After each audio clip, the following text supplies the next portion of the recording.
Hello everyone, my name is Dilkhush and welcome back to the commerce venture. तो आज की इस वीडियो में हम लोग बात करने वाले हैं क्लास 9 का first chapter, that is the commercial and the non commercial activities.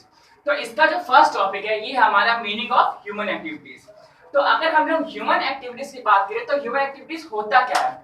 तो ह्यूमन एक्टिविटीज हम लोग इस तरीके से समझ सकते हैं कि जैसे हम लोग सुबह उठते हैं, बच्चे भी उठते हैं, हम लोग ऑफिस के लिए तैयार होते हैं, बच्चे स्कूल के लिए तैयार होते हैं, बच्चे पूरा दिन स्कूल में पढ़ाई करते हैं, हम लोग ऑफिस में काम करते हैं, हम लोग पढ़ाई नहीं करते, हम लोग काम करते हैं, ठीक है।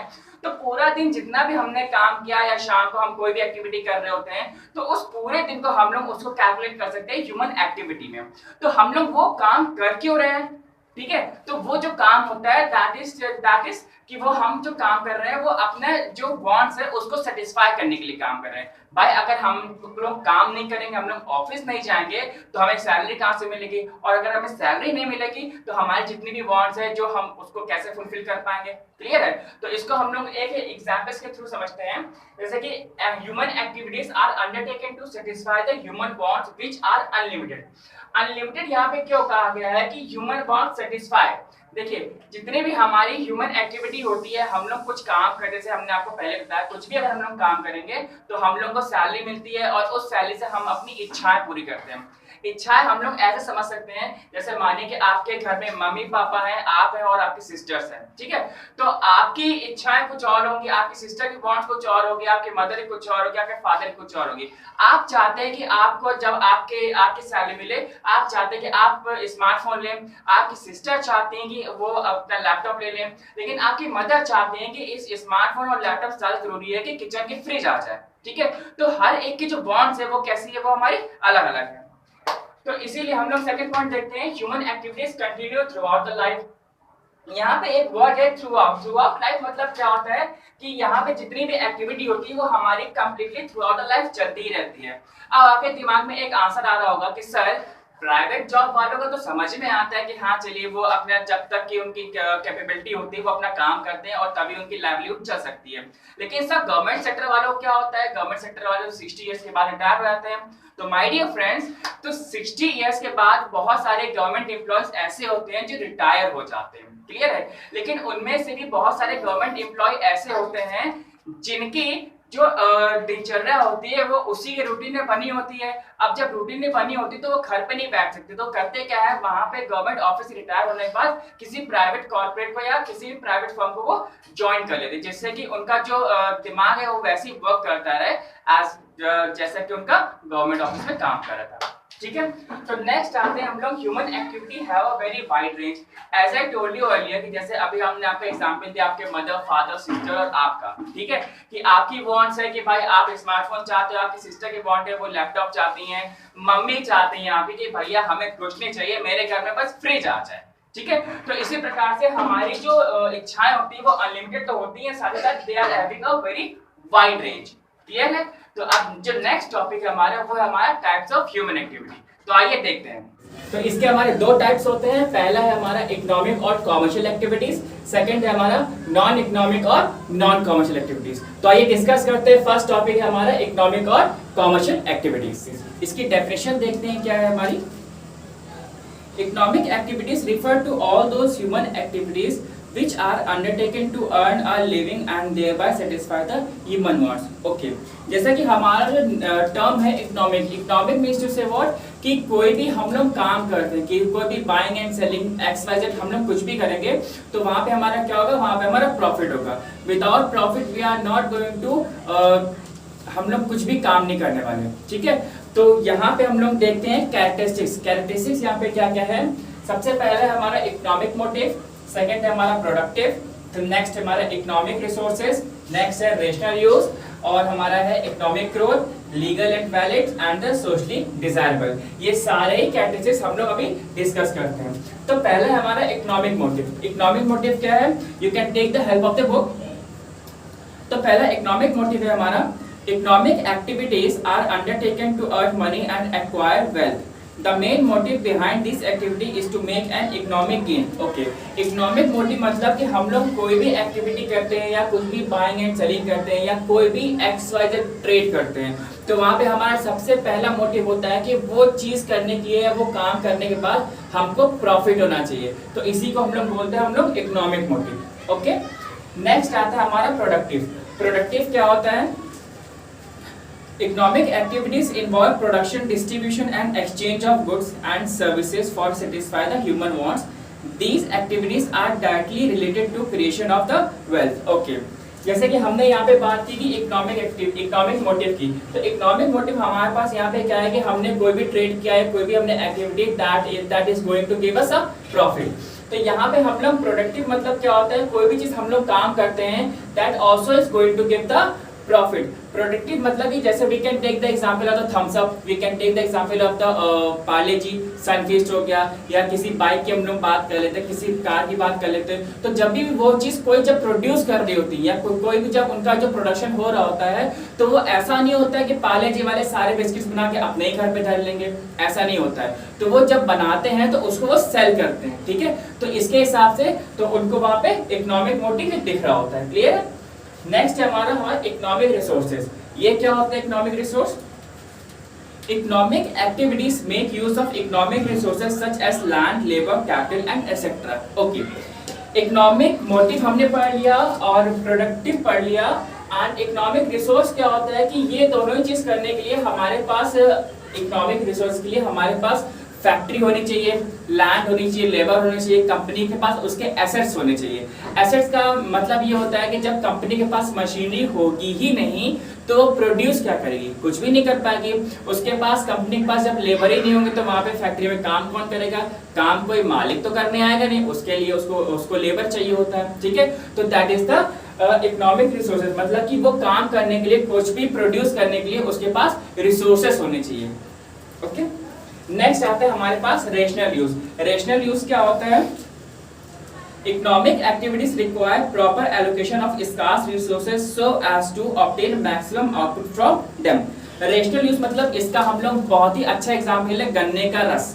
गन्ने का रस क्या होता है? कभी भी आपने जब गन्ने का रस पिया होगा तो उसमें क्या होता है, वो केन शुगर को तब तक मशीन में डालता रहता है कि जब तक कि उसका एक सिंगल ड्रॉप भी उस केन शुगर से ना निकल जाए। तो इसका मतलब क्या होता है कि उसके पास ऐसे रिसोर्सेज अवेलेबल तो है कंपनी के पास, लेकिन वो जो रिसोर्सेज है जब तक कि वो उसका मैक्सिमम आउटपुट नहीं निकाल लेगा वो उसको नहीं छोड़ने वाला। क्लियर है? तो ये हमारे यहाँ पे आता है रेशनल यूज, मतलब कि वो अपने रिसोर्सेज को बहुत ही ऑप्टिमाइज तरीके से यूज करता है जिससे कि ही और she is going to get the maximum amount of output. Clear है? नेक्स्ट आता है हमारा इकोनॉमिक ग्रोथ। इकोनॉमिक ग्रोथ क्या होता है? लेट अस सी। इकोनॉमिक ग्रोथ है हमारा, economic activities determine the level of economic development of a country and the standard of living of its citizens. Okay, जैसा कि अभी हमने बात कर ली जितने भी ऊपर के हमारे कैरेक्टरिस्टिक्स थे, तो यहाँ पे हमारा एक फिफ्थ टर्म आता है economic growth. Means to say कि जब ये सारे कैरेक्टरिस्टिक्स हमारे सही तरीके से काम करेंगे तो हमारा इकोनॉमिक ग्रोथ किसका होगा? भाई जो कंपनी होगी उसका होगा। अगर हमारी कंपनी अच्छी चलेगी तो उसके जो लेबर्स वर्क कर रहे हैं उस कंपनी में उनकी भी सैलरी बहुत अच्छी होगी। तो अल्टीमेटली होता क्या है कि मान लीजिए जितने भी लोग हैं और सबकी सैलरीज अच्छी हैं तो वहां पे हमारा इंडिविजुअल का ग्रोथ तो हो रहा है, प्लस उस इंडिविजुअल के साथ साथ हमारी उस कंट्री का भी ग्रोथ हो रहा है। As such you can take the example of the China, you can take the example of UK country, you can take the example of the America, Canada, Australia। वहाँ पे क्या होता है, इन लोगों की जीडीपी हमारे जीडीपी से कैसे अच्छी होती है? तो वहाँ पे वही होते हैं, ये लोग हार्ड वर्किंग होते हैं और उसके साथ साथ स्मार्ट वर्किंग भी होते हैं। भाई टेक्नोलॉजी इन कंट्रीज में, इन डेवलप्ड कंट्रीज में पहले आती हैं और हमारे इस इंडिया जो हमारा क्या है वो हमारा डेवलपिंग कंट्री है, तो यहाँ पे इस डेवलपिंग कंट्री में बाद में आती है। तो यहाँ पे हम लोग यही कहते हैं कि भाई वहाँ पे चाइना की जीडीपी हमारी बहुत अच्छी चलती है। ऐसा क्यों होता है? क्योंकि वहाँ की उसकी इंडिविजुअल की ग्रोथ तो अच्छी है ही है, और जब इंडिविजुअल ग्रोथ अच्छी होगी तो उसकी कंट्री की भी ग्रोथ ऑटोमेटिकली बहुत अच्छी होगी। Is that clear? ठीक है। नेक्स्ट आता है हमारा legal and valid. Legal and valid क्या है हमारा? ये है human activities performed for economic gain are called the economic activities only when they are lawful. Okay, यहाँ पे अगर हम लोग बात करें legal and valid, legal and valid का मतलब क्या होता है? जैसे कि अगर कोई भी कंपनी हमारे कंट्री में आती है, हमारी कंट्री में आती है, तो होता क्या है, जैसे कि आप ले लीजिए मारुति सुजुकी, हीरो होंडा। तो हीरो होंडा का मतलब क्या होता है, हीरो तो हमारे यहाँ की कंपनी, लेकिन होंडा हमारी बाहर की कंपनी है। इसी प्रकार से सुजुकी हमारी बाहर की कंपनी है, लेकिन मारुति हमारी यहाँ कंपनी है। तो कभी भी कोई भी कंट्री जब किसी होस्ट कंट्री में जाती है तो उसको वहाँ उस कंट्री के लॉज एंड रेगुलेशंस मानने पड़ते हैं। समझ में आया? जैसे कि होता है ना कि जैसे हम लोग, जैसे अगर सीधा सा एग्जांपल लें कि हम लोग होते हैं, हम लोग किसी गेस्ट के घर पे जाएंगे, मान लीजिए किसी रिलेटिव के घर पे गए, तो भाई हमारे यहाँ पे रात का खाना जो होता है हम लोग 11 बजे 10 बजे खाते हैं। अब रिलेटिव क्या ऐसा हो रहा है कि शायद वो लोग 9 बजे खाना खा लेते हो डिनर, तो हमें उनके अकॉर्डिंग चलना पड़ता है। तो वो हमारे अकॉर्डिंग नहीं चलेंगे क्योंकि हम उनके घर जा रहे हैं। क्लियर है? तो इसी प्रकार से जितनी भी हमारे अब्रॉड की जो कंपनीज होती है वो जब हमारे कंट्री में आती हैं तो उनको हमारी कंट्री के रूल्स एंड रेगुलेशंस मानने पड़ते हैं। जैसे हमारी इंडियन कंपनी कौन सी है, हमारी इंडियन कंपनी रिलायंस है, टाटा है, विप्रो है। तो जो टाटा है, विप्रो, जब ये इन्होंने अपना ऑस्ट्रेलिया में एक्सपेंशन किया, अमेरिका में एक्सपेंशन किया है, तो अमेरिका जैसे मान लीजिए ऑस्ट्रेलिया गया है टाटा, तो जब टाटा वहां पे गया है तो उस टाटा को वहां के रूल्स एंड रेगुलेशंस को मानने पड़ेंगे, वो उनके लिए मैंडेटरी होता है। क्लियर है? नेक्स्ट आता है हमारे पास सोशली डिजायरेबल। सोशली डिजायरेबल क्या होता है? Economic activities are desirable for society, they must be in accordance with the expectation and norms of the society. Okay, socially desirable means to say कि जितने भी नॉर्म्स वगैरह होते हैं उस सोसाइटी के लिए, society in the sense what, कि जैसे कि अगर हम लोग बात कर ले कार की, जैसे कार की जो अगर हम लोग बात करें, जैसे हमारे पहले कार है, आपको याद होगा कि टाटा नैनो आई थी, तो टाटा नैनो की रिक्वायरमेंट उस कंपनी ने 1 लाख की कार क्यों निकाली? तो मतलब 1 लाख में, तो मतलब अब इस टाइम पे तो बाइक भी नहीं आती 1 लाख की, लेकिन उसने उस टाइम पे कार निकाल दी थी। ऐसा क्यों था? क्योंकि ऐसा इसलिए था क्योंकि यहाँ पे जो मिडिल क्लास जो आदमी है उसकी रिक्वायरमेंट थी कि हाँ भाई हमें 1 लाख तक का मेरा इतना बजट है और हमें कार चाहिए। बहुत सारे लोग ऐसे होते हैं जो रोल्स रॉयस चला रहे होते हैं, जो BMW चला रहे होते हैं, जो मर्सिडीज चला रहे होते हैं। तो वहाँ पे क्या होता है, अगर हमें ये मालूम है कि अगर भाई जो RR कार चला रहा है या जो मर्सिडीज चला रहा है, जो BMW चला रहा है, तो अगर उसने वो कार ली है तो वो उसका एक स्टेटस सिंबल है, isn't it? हम लोग ये मान के चलते हैं कि भाई BMW वाला जो बंदा है उसका जो फाइनेंशियल स्टेटस है वो बहुत ही अच्छा होगा। लेकिन अगर हम लोग बात करें टाटा नैनो की, तो टाटा नैनो जो चला रहा है तो इसका मतलब ये नहीं कि वो करोड़पति आदमी होगा। क्लियर है? तो हम लोग कोई भी जब चीज लेके आते हैं तो वो हम लोग एक उसकी जो कैसी मार्केट में डिमांड है, कैसे वो उसका सोशली एक्सेप्टेंस होगा, isn't it? जैसे कि अगर हम लोग, हमारे पास कोल्ड ड्रिंक आती है, जैसे कोल्ड ड्रिंक हमारी मैक्स टू मैक्स 2 लीटर की बोतल आती है, तो 2 लीटर के बोतल साथ क्या होते हैं, फिर हमारे आधा लीटर की भी बोतल आती है, 1 लीटर की भी आती है, और अब तो 10 रुपए की भी आती है। तो 10 रुपए का मतलब क्या होता है कि अगर आपके पास 10 रुपए है तो मतलब एक रिक्शा वाला भी आराम से कोल्ड ड्रिंक पी सकता है, भले फिर वो 100 रुपए के 2 लीटर की कोल्ड ड्रिंक ना खरीद पाए, लेकिन वो एक टाइम की कोल्ड ड्रिंक तो आराम से पी सकता है। क्लियर है? तो इसी के साथ हम लोग एग्जांपल्स ये देखते हैं, क्या क्या एग्जांपल्स है इसका। पहला हमारा production of goods, selling of goods, distribution of goods, transportation of goods. मतलब इन सारी ही एक्टिविटीज, प्रोडक्शन हो गया, सेलिंग हो गया, डिस्ट्रीब्यूशन हो गया, ट्रांसपोर्टेशन हो गया, इन सारी ही एक्टिविटीज से हमारा क्या हो रहा है, इकोनॉमिक एक्टिविटी। मतलब हम लोग इकोनॉमिक के फॉर्म से हम लोग इस चीज को कर रहे हैं। अगर हमको इस चीज में फायदा ही नहीं होगा तो हम लोग ये चीज करेंगे नहीं। क्लियर है? नेक्स्ट आते हैं हम लोग हमारा नॉन इकोनॉमिक और नॉन कमर्शियल एक्टिविटीज पे। इसकी डेफिनेशन देखते हैं हम लोग। Activities which are undertaken to satisfy social, religious, cultural and sentimental requirements are called the non-economic activity. The objective of these activities is not to make monetary gain or earn a reward.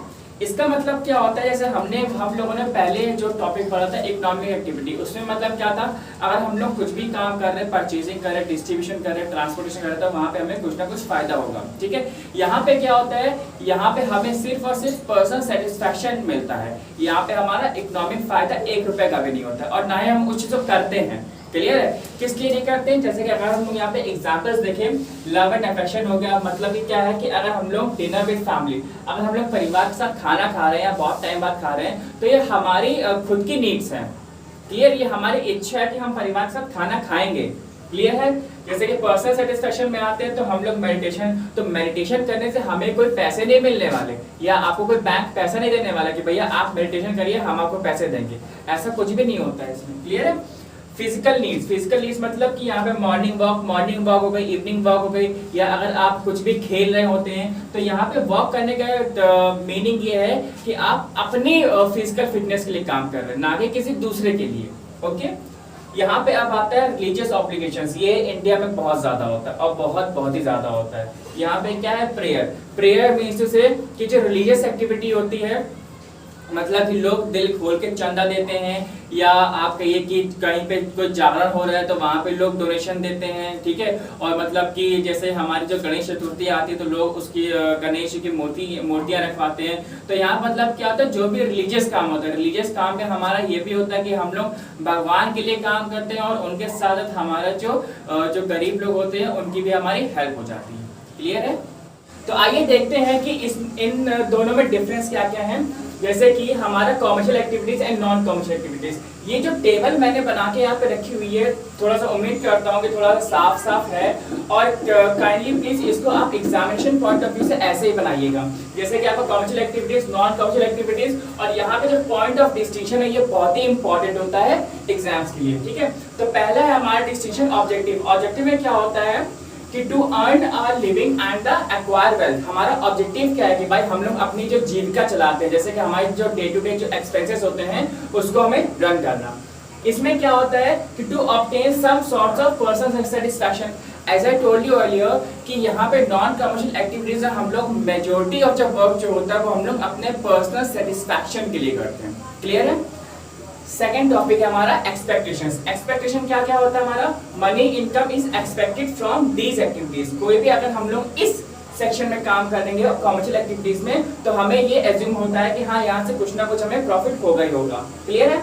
यहाँ पे आते हैं money income is not expected from these activities. यहाँ पे कोई भी हम लोग काम करते हैं तो as I told you earlier in the first point कि पर्सनल सेटिस्फैक्शन, तो यहाँ पे जितने भी काम होते हैं हमारे खुद के सेटिस्फैक्शन के लिए होते हैं कि हाँ हमको यहाँ पे मॉनेटरी जो बेनिफिट होता है वो हमें वहाँ पे नहीं चाहिए होता। नेक्स्ट है हमारा रिलेशनशिप। रिलेशनशिप क्या है? Directly related to the income and wealth. It is being directly related to the income and wealth, ठीक है। मॉनेटरी टर्म में हम लोग इसको कैलकुलेट कर सकते हैं। यहाँ पे क्या है कि not related to income and wealth, easy है, ठीक है। फोर्थ है हमारा मेजरमेंट ऑफ आउटकम। यहाँ पे क्या आता है? Result can be measured in the terms of money and in this result can not be measured in the terms of money. जैसे कि अगर हम लोग पूछ रहे हैं आउटकम यहाँ पे क्या आता है कि यहाँ पे अगर हमने कोई भी एक्टिविटी की है, सेलिंग या डिस्ट्रीब्यूशन की या परचेजिंग की, कुछ भी किया है, तो we are going to calculate in the terms of money. और अगर यहाँ पे हम लोग बात करें तो यहाँ पे हम लोग को मनी से या प्रॉफिट से कोई भी मतलब नहीं होता, तो यहाँ पे हमारा सिर्फ सेटिस्फैक्शन होता है। चलिए देखते हैं फिफ्थ पॉइंट क्या है। फिफ्थ पॉइंट है हमारा लॉजिक। लॉजिक है हमारा guided by rational consideration of cost and benefit. Rational consideration मतलब क्या होता है? जैसे कि इसको हम एक एग्जांपल के थ्रू समझ सकते हैं। जैसे कि हमें एक कोई प्रोडक्ट है उसको हमें न्यू दिल्ली से हमें मुंबई शिप करना है, तो हमने ट्रांसपोर्टेशन कंपनी से कांटेक्ट किया, तो हमारे पास दो कंपनीज है यहाँ पे, एक है हमारे पास ए और दूसरी हमारे पास बी। तो जो कंपनी ए है वो हमें कह रही है कि हम वो जो प्रोडक्ट है उसको ट्रांसपोर्ट करने के लिए 100 रुपीज चार्ज करेंगे। उसी तरफ हमारी बी कंपनी है, वो कह रही है कि हम वही सेम प्रोडक्ट उतनी ही डिस्टेंस में ट्रांसपोर्ट करने के लिए हम उसके लिए 90 रुपीज चार्ज करेंगे। तो यहाँ पे आप देख सकते हैं जो हमारा ऑप्टिमम सोर्सेज है वो हमारा बी ज्यादा अप्रोप्रिएट रहेगा, क्योंकि हमें प्रोडक्ट वही जाएगा और उतनी ही डिस्टेंस कवर करेगा और उसी मीडियम से, जैसे मान लीजिए कि हम लोग बाय एयर उसको शिप कर रहे हैं तो वहाँ पे हमारा 90 रुपीज लग रहा है, तो ये हमें को ज्यादा ही महंगा पड़ जाएगा, ठीक है। तो यहाँ पे हम लोग कंपनी बी को चूज करेंगे, तो इसीलिए कि हमारा rational consideration of cost and benefit. Clear है? यहाँ पे क्या होता है? Guided by the sentiments and emotions without regard to gain और सेक्रीफाइस। यहाँ पे क्या होता है? इंसान के सेंटिमेंट्स काम करते हैं, sentiments and emotions without regard to gain और सेक्रीफाइस। इमोशन जैसे कि अगर हमें मान लीजिए कि कोई मंदिर है उसमें डोनेट करना है, तो वहाँ पे हमारे क्या होते हैं? इमोशंस होते हैं कि भाई हमारे जो इमोशंस है वो हमारे भगवान के साथ जुड़े हुए हैं, या हमारे कृष्ण जी के साथ जुड़े हुए, या हमारे हनुमान जी के साथ जुड़े हुए हैं। तो कुछ भी होता है तो वहाँ पे हम लोग क्या आता है? हमारे सेंटिमेंट्स आते हैं, इमोशंस आते हैं। क्लियर है? तो नेक्स्ट है हमारा रिसोर्सेज। रिसोर्सेज क्या कह रहा है कि involves proper allocation and optimum use of resources. Optimum use of resources मतलब क्या होता है, इसको भी हम एक एग्जांपल के थ्रू समझेंगे। जैसे कि आपने गन्ने का रस पिया होगा, तो गन्ने का रस क्या होता है, वो गन्ने वाला तब तक उसका जूस निकालता है जब तक कि उससे हर एक जो केन शुगर का जो जूस है वो निकल नहीं आता है। तो वो मतलब क्या होता है कि एक गन्ने से वो मान लीजिए कि 2 गिलास जूस निकाल लेता है। तो उसने क्या किया, अपने उसके पास जितने भी रिसोर्सेज अवेलेबल थे उसने उसका मैक्स टू मैक्स यूज किया। क्लियर है? तो यहीं पे आता है हमारा ऑप्टिमम यूज ऑफ रिसोर्सेज, मतलब कि उसका उस रिसोर्स को हम लोग कितने अच्छे से यूज करते हैं कि उसका हमें आउटपुट मैक्स टू मैक्स मिले। यहाँ पे आता है optimum allocation and use of resources is not essential. यहाँ पे हमारे कोई भी जो चीजें होती है वो हम लोग जरूरी नहीं कि हम उसको उतना यूज करें। क्लियर है? इसको हम लोग 7th है हमारा टाइप्स ऑफ एग्जाम्पल के थ्रू समझ सकते हैं। जैसे हमारा बिजनेस हो गया, प्रोफेशन हो गया, एम्प्लॉयमेंट हो गया, ये सारी जो एक्टिविटी हमारे किस में आती है, कॉमर्शियल एक्टिविटी में।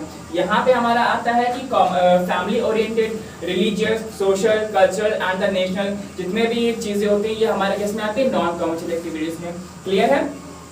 आई होप आपको ये वीडियो समझ में आई होगी। और जितना भी जो टेबल जिस तरीके से मैंने बनाया हुआ है, अगर आप इसको इसी तरीके से अगर अपने एग्जाम पॉइंट ऑफ व्यू से बनाएंगे तो वो ज्यादा अच्छा रहेगा। और एक चीज और, ये हमने स्टार्टिंग में आपको बताया कि ये पॉइंट ऑफ डिस्टिंक्शन आप जरूर लिखिएगा, ठीक है? क्योंकि यहाँ पे ये डिफरेंस तो हर कोई लिखता है, लेकिन अगर आप ये नहीं लिखेंगे तो आप ये जो पॉइंट्स है ये किसके बेसिस पे बताएंगे, इसका डिस्टिंक्शन भी होना चाहिए। क्लियर है? ये इस चैप्टर का पार्ट 1 वीडियो था। पार्ट 2 देखने के लिए काइंडली चैनल को सब्सक्राइब करिए और अगर आपको वीडियो अच्छी लगी हो तो अपने फ्रेंड्स के साथ शेयर करिए। Till then bye bye, thank you.